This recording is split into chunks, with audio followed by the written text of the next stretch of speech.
আসসালামু আলাইকুম। আপনারা দেখতেছেন, আসলে অনেকে একটা প্রশ্ন করতে পারেন যে আমরা এই তারগুলো এখানে কি করব। আসলে আমাদের টেকনিশিয়ান যারা ছিল তারা আপনারা দেখতেছেন ইতিমধ্যে এখানে যে একটা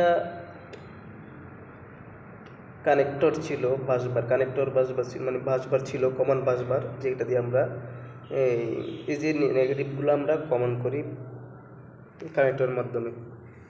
হুম, এই কানেক্টরটা যে এখানে যে পাইপ মিলানোর সময় ওরা হয়তো যদি চেষ্টা করতো পাইপগুলো একটু ভিতরে রাখলে আমাদের কানেক্টরটা রাখতে পারতো।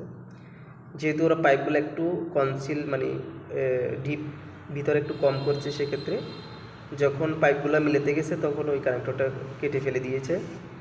সে কারণে এখন আমরা কি করতেছি দেখেন, সে কারণে আমরা এই এই যে সবগুলা তার কমন কমন হওয়ার কথা ছিল কানেক্টরের মাধ্যমে, এখন আমরা এগুলাকে পিকটেল জয়েন দিব। অনেকে বলতে পারেন যে এটা আসলে কেমন হবে। দেখেন, এই কানেক্টরের কাজ যেরকম এটার কাজও সেম হবে, তবে কানেক্টরের সুবিধা হলো, হ্যাঁ, কানেক্টরের সুবিধা হলো কোনো কারণে যদি একটা সার্কিট শর্ট সার্কিট হয় তখন আমরা আলাদা আলাদা সবগুলা, হ্যাঁ, অল্প সময়ের মধ্যে ডিসকানেক্ট করে সেপারেশন করে ফেলতে পারবো এবং কলটা দ্রুত ধরতে পারবো। ঠিক আছে, কিন্তু এই পিকটেল জয়েনের ক্ষেত্রে যদি কোনো কারণে একটা সার্কিট শর্ট সার্কিট হয়, সেক্ষেত্রে কোন নিউট্রালটা শর্ট সার্কিট হয়েছে সেটা বের করার জন্য এই পিকটেল জয়েনটা পুরোটা খুলতে হয়। ঠিক আছে, হ্যাঁ, সেক্ষেত্রে ওইটার সুবিধা একরকম আর এটার সুবিধা আরেক রকম। অনেক সময় আমি আমার কাজের লাইফে আমি অনেক কিছু দেখেছি। অনেক সময় নর্মাল বাসবার হওয়ার কারণে, কানেক্টর নর্মাল হওয়ার কারণে কানেক্টর পুরা পুড়ে যায়, বা লুজ কানেকশন থাকার কারণে পুরোটা জ্বলে যায়, পুরো ডিভিশও নষ্ট হয়ে যায়। আপনারা দেখতেছেন এটা দিচ্ছি বাসবার কানেক্টরটা না থাকার কারণে। দেখেন আপনারা কে কীভাবে কানেকশন করেন অবশ্যই কমেন্ট করে যেতে পারেন। আর দেখেন ছোট আমাদের এই যে প্লাটগুলা একদম ছোট, দেখেন আমাদের ছোটোর মধ্যেও আমরা কতগুলো সার্কিট রেখেছি। আর এখানে আপনারা দেখতে পাচ্ছেন আমরা আইপিএসের জন্য মেনটা আলাদা সেপারেশন করে কানেকশন করেও রেখেছি, যাতে করে যে কোনো ভাড়াটিয়া সহজে আইপিএস কানেকশন দিতে পারে। এখন আইপিএস কানেকশন দেওয়ার ক্ষেত্রে চাইলে আইপিএস যেখানে লাগাবে সেখানে আমরা প্লাগ দিয়ে সিস্টেম করে করা যায়। সেক্ষেত্রে ওইটা আসলে অনেকে কি বলে যে খুলে নিয়ে যেতে পারে ভাড়াটিয়া বা যেটাই হোক।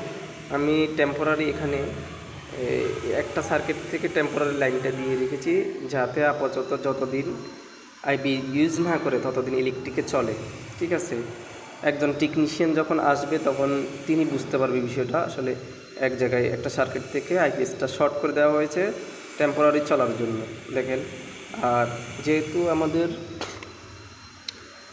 এই আর্থিং বাসবারটা এবং নিউট্রাল বাসবারটা নেই, সেক্ষেত্রে আমরা আলাদা করে পিকটেল জয়েন দিয়ে সুন্দর করে রেখেছি, যাতে কাজটা ভিডিওতে আসলে অনেকগুলা কাজ দেখতে খারাপ আসে। যেমন এই যে ডিবিটা ড্রেসিং, এটা আসলে ভিডিওতে একটু বিশ্রী লাগে, কিন্তু বাস্তবে খুবই ভালোই লাগে, অত খারাপ লাগে না বাস্তবে। আপনারা দেখতেছেন। আর আইপিএসেরগুলো দেখছেন আমরা সেপারেট টানছি।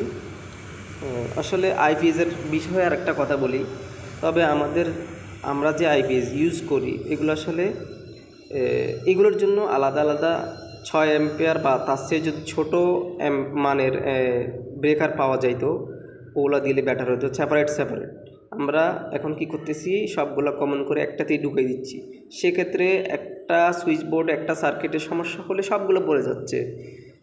আসলে এটা করতে গেলে আমাদের আসলে ডাবল ডিবি ইউজ করতে হবে, সেক্ষেত্রে খরচটা বাড়বে। তবে আমার হিসেবে খরচটা বাড়লেও যে আইপিএস যে সার্কিটগুলো সেপারেট রাখা আসলে খুবই গুরুত্বপূর্ণ, যেহেতু আমরা আইপিএসেরটাই বেশি ইউজ করি। সচরাচর পাওয়ারগুলো আলাদা থাকে এবং সুইচ বোর্ডগুলো আসলে আইপিএসের মাধ্যমে কন্ট্রোল হয়, যেমন একটা লাইট একটা ফ্যান। সেক্ষেত্রে অন্য যে লাইটগুলো ওগুলো কমই ইউজ হয়। তবে আমার টেকনিশিয়ান ভাইদের বা ভুবন মহাজনের উদ্দেশ্যে একটি কথা বলা থাকবে, আপনারা যদি ভালো মানের কাজ করাতে চান সেক্ষেত্রে আইপিএসের জন্য আলাদা আলাদা ব্রেকার ইউজ করবেন। তবে ভিডিওটি কেমন লাগছে অবশ্যই কমেন্ট করে জানাতে ভুলবেন না। আল্লাহ হাফেজ।